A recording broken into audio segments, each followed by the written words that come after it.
मध्य प्रदेश में वर्ष 2025-26 में इनकम टैक्स रिटर्न जमा करने वाले कारोबारियों की संख्या में 9.26% का इजाफा हुआ है। इस साल 77,000 से अधिक नए कारोबारियों ने इनकम टैक्स रिटर्न जमा किया है। वर्ष 2024-25 में 17,57,839 कारोबारियों ने आयकर रिटर्न जमा किया था। वहीं 2025-26 में 18,35,512 ने रिटर्न भरा है। लेकिन इस पूरे टैक्स जमा करने के मामले में ग्वालियर के कारोबारी सुमित गुप्ता का नाम जोर जोर से उछला है। उन्होंने इस बार 31 करोड़ से अधिक एडवांस टैक्स के रूप में इनकम टैक्स जमा किया है और इस क्षेत्र में 21 करोड़ रुपए की राशि टैक्स के रूप में जमा करने वाले फिल्म अभिनेता कार्तिक आर्यन को भी पीछे कर दिया है। सर्वाधिक इनकम टैक्स जमा करने वालों की संख्या के बारे में विभाग के सूत्रों का कहना है कि हालांकि टैक्स फ्री आय की सीमा बढ़ाकर 12.75 लाख रुपए वार्षिक किए जाने के बाद सैलरी टैक्स पेयर की संख्या में 12,000 से अधिक की कमी आई है। 2025-26 में मध्य प्रदेश से इनकम टैक्स का कलेक्शन 32,000 करोड़ रुपए से अधिक रहा। यह तय लक्ष्य का लगभग 97.05% था। वर्ष 2024-25 में कुल टैक्स कलेक्शन 32,300 करोड़ रुपए था। इनकम टैक्स विभाग की ग्रेडिंग के अनुसार top 5 advance tax payer corporate की श्रेणी में company northern coalfield, Cummins technology private limited, ब्रिस्टॉन India private limited 208 crore, NHDC limited, JP power venture limited, Madhya Pradesh राज्य सहकारी बैंक भोपाल, मध्य प्रदेश लघु वनोपज व्यापार भोपाल, सुमित गुप्ता ग्वालियर, सजावट ज्वेलर्स भोपाल, कार्तिक आर्यन ग्वालियर के नाम शामिल हैं।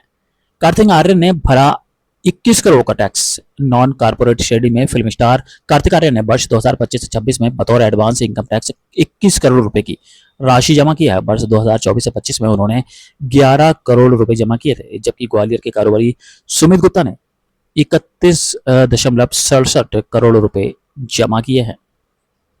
इनकम टैक्स की भारी भरकम राशि जमा करने वाले लोगों के सामने आने वाले लोगों की वजह विभाग टैक्स अदायगी को और सरल बनाने के लिए किए गए प्रयासों का ही परिणाम बता रहा है, जिसके तहत रिफंड आसान हुआ है।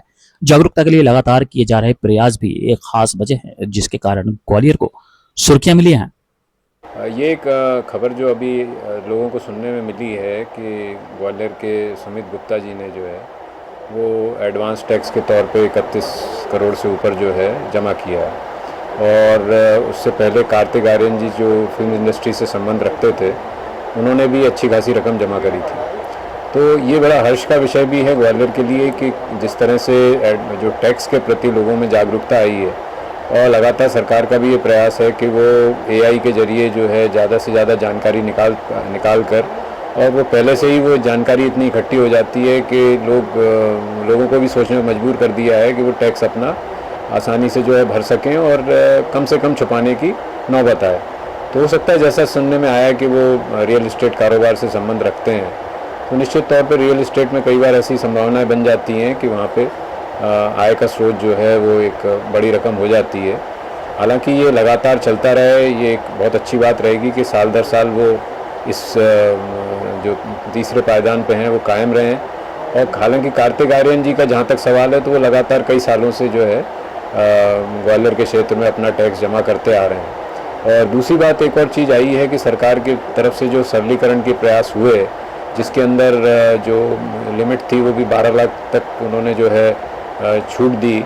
हालांकि 12 लाख से ऊपर वो स्लैब हैं, उस स्लैब पे टैक्स लगता है, लेकिन फिर भी ये देखने में आया है कि लगभग 1 लाख रुपए का फ़ायदा लोगों को तकरीबन हुआ है टैक्स में। आज भी जो हम रिटर्न भर रहे हैं तो उसमें लगभग 1-1 लाख रुपए तक के लोगों के फ़ायदे हुए। और इसका अंदाज़ा इससे भी लगाया जा सकता है कि लगभग 1 लाख करोड़ तक की सरकार ने जो है टैक्स की अपने रेवेन्यू को पिछली बार जब 12 लाख की लिमिट करी थी तो उसमें उनको अपनी तरफ से नुकसान हुआ था। तो हालांकि उसके नुकसान की भरपाई वो ज़्यादा से ज़्यादा टैक्स वसूली और एआई का प्रयोग करके और जानकारी को रिकॉन्साइल करके, जिसमें जीएसटी की भी जानकारी है और भी विभागों से जानकारी आ रही है, उसका समावेश करके वो सारी की सारी जानकारी को एक प्लेटफॉर्म पे लाके फॉर्म 26AS और AIS TIS के ज़रिए भी उन्होंने लोगों को उपलब्ध कराया है। इसी का परिणाम ऐसा नज़र आता है कि लोग भी जो है टैक्स के प्रति जागरूक हुए हैं। और एक और जो उसमें बात अच्छी थी कि लगभग 32,000 करोड़ से ऊपर का टैक्स कलेक्शन हुआ है। और हो सकता है कि ये तो एडवांस टैक्स है, हो सकता है जो रिटर्न भरे जा रहे हैं तो उसमें ये रिकॉर्ड भी पुराना टूट जाए। तो जो नुकसान की आशंका थी वो हो सकता है ज़्यादा टैक्स के के प्रति जो जागरूकता है उससे वो पूरी हो जाए। इसी के साथ जो व्यापारी वर्ग में भी जो है बढ़त देखी जा रही है कि जो नंबर ऑफ जो उसके जो संख्या है व्यापारियों की उसमें भी काफ़ी बढ़ोतरी देखी गई 75-77 हज़ार के आसपास, जो भी एक शुभ संकेत है। तो मेरा यही मानना है कि लोग जो सरकार की तरफ से भी प्रयास हो रहे हैं और जो करदाता हैं इसके साथ में जो प्रोफेशनल्स हैं उनकी भी ये जिम्मेदारी है कि ज़्यादा से ज़्यादा टैक्स जो है सही तरीके से सरकार के पास पहुँचे, जिससे कि डेवलपमेंट और विकास के जो कार्य हैं उनको सरकार अपने अच्छे ढंग से कर पाए।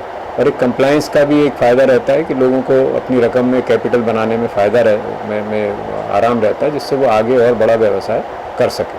तो इसमें कोई पुरस्कार भी दिया जाता है विभाग की ओर से जो ज़्यादा? पुरस्कार तो मेरे नहीं समझता कुछ ऐसा पुरस्कार है, लेकिन कई बार वैसे हालांकि ये जो जानकारी है ये कई बार सरकार की द्वारा जो है उनसे पूछ के ही बताई जाती है, क्योंकि इसके और भी कुछ परिणाम होते हैं। लेकिन फिर भी पुरस्कार के तौर पे तो नहीं, एक सम्मान की स्थिति तो रहती है डिपार्टमेंट की भी कि उनकी एक कलेक्शन जो है उनको एक अच्छा अमाउंट जो है बड़े करदाताओं से आ रहा है, तो उनसे एक सबके टारगेट रहते हैं, हर डिवीज़न का टारगेट है, हर सर्कल का टारगेट रहता है, तो उससे टारगेट पूरे करने में एक सुविधा रहती है।